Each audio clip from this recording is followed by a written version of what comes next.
My name is Karina Alvarez, and this is an oral presentation on the HR management simulation. The goal of the company KIA Inc. is to ensure that there are HR practices in place that will drive employees and motivate them to really buy into the company and be the best advocates of the company and of themselves that they can be. Ultimately, the bottom line, as for most companies, is to increase productivity, which would then increase revenue. We are looking to scale, and in order to do that, we need to have a set of HR management principles in place. So the first one that we'll talk about is staffing and the unit labor cost. So some areas that we're proud of is that we were able to increase the amount of females and minorities in the workplace from 10% to about 60%. As a company, this is very important because it brings diversity into the workplace, which drives creativity.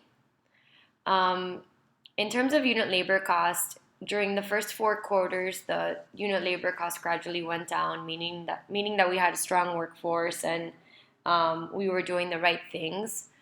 Unfortunately, due to budgeting and actually it's not due to budgeting, it's due to inappropriate budgeting and management. This cost dramatically went up towards the end of the simulation. Another area that we had to look into is to bring in a staffing agency to meet the demands, and that wasn't successful. So some conclusions in this area are to be more planful and to allocate resources appropriately. The second area is focused on staff wages. So the intention here was to gradually increase wages across the board from all levels of employees, from level 1 through level 5. And while that was ultimately the goal and something that every period we were looking at, due to just an inexperienced HR team, these wages weren't allocated properly. And honestly, I'm surprised that the employees just didn't walk out because we were promising them wage increases and just weren't able to do that. So we did everything possible to make up for this hiccup between quarters, but it was too little too late and we were just way too far down the road. So some conclusions to draw from here is having a development plan for every employee with a 5-year projection would help plan wages. That way, you know where you're going, and so does the employee. And then understanding that crisis may happen and having a plan of action is critical so that the employees continue to trust you and to trust the company. While the intentions are maybe wonderful, sometimes they can't be carried out, or you just have inexperienced staff in the field, and it doesn't work out. The third principle is the quality index, and of course, this is very much related to quality training programs. So some areas that worked is that we implemented training programs that benefited the employees and the company. These programs showed that we cared about the employees and about the products. What didn't work is that the index was all over the place. So it was a roller coaster, and we were just being very reactive instead of proactive. During the 7th quarter, we hit a low and were able to bounce back through, again, strong programming and training. So some conclusions to draw from this is that allocating resources to training programs from the start is critical. If we're not ready to do this, having alternatives. For example, there are plenty of free webinars and workshops that, as an HR team, we can offer the staff. And I think that they would really benefit from them and appreciate that we care and are sending them this information. The next area is regarding to turnover. So we reduced the turnover percentage from 9.77 to 8.3. And we did this by investing in the employees and having development opportunities. So we we really, really, really try to hire from within as much as we can. Obviously, for level one employees, we need to get those from outside the workplace. But for the rest, most were internal hires, and there were a few that were coming in from other companies.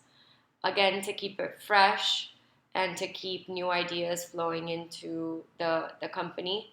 So what didn't work is that we saw a spike in turnover during the fifth quarter where we went up to 10.46%.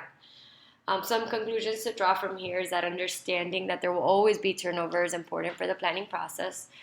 As we know, there's voluntary turnover. There are employees that need to go on leave or retire or so forth. And knowing why each employee has left and working towards an action plan for each employee can help reduce turnover.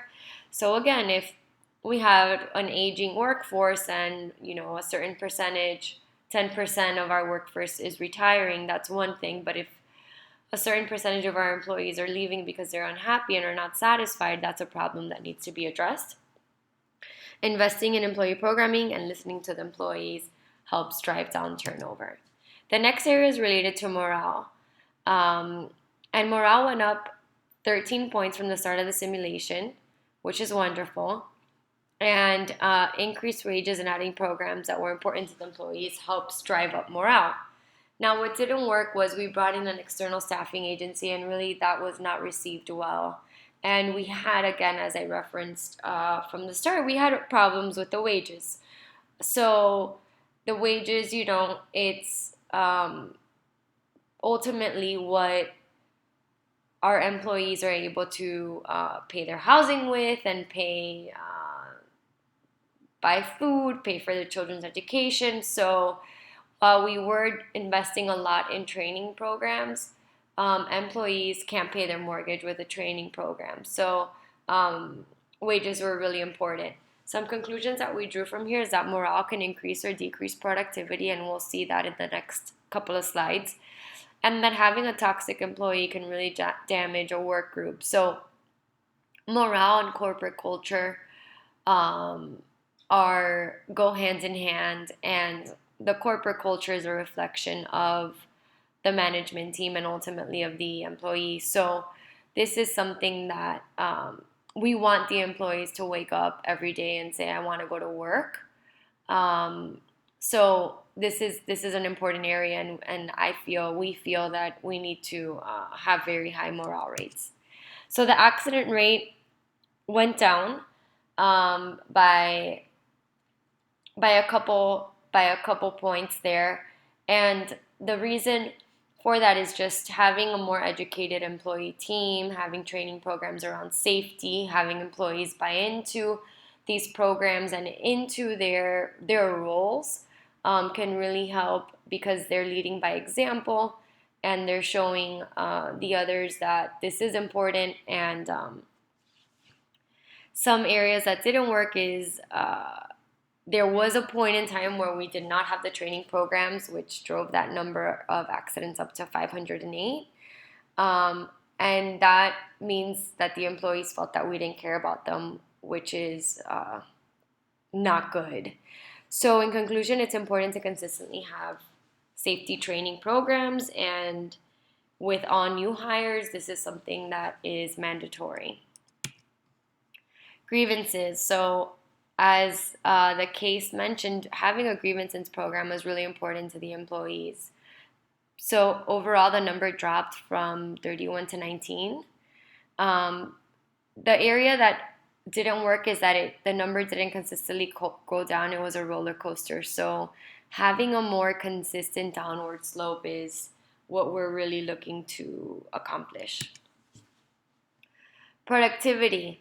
So the company suffered dramatically, and with that, so did the productivity level.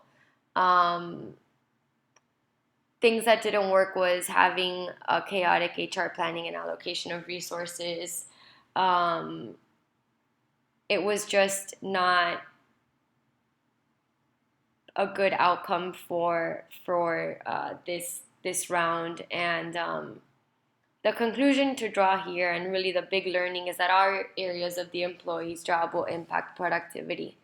Every single one of the areas will determine how motivated the employee is. It's not only about wages, it's not only about trainings, it's not only about safety. It's really everything. So that is a huge area and very important. And finally, absenteeism. So there really wasn't much a change here. I, things that we could work on are having employees really buy into their work and have a behavioral shift, so that again they want to wake up and come to work in the morning. And some conclusions to draw from here is that we need to understand that every now and then employees will be absent, but reducing the accidents on the job and promoting a healthy work-life balance could help reduce the number of times an employee is absent.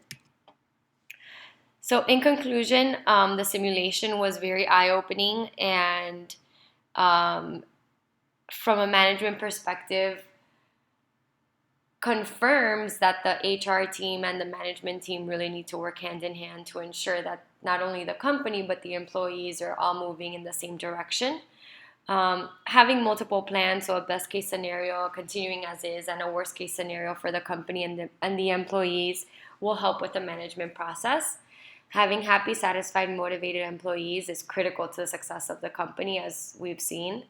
Investing in the employees and having resources available to them will drive productivity, which will ultimately increase profits.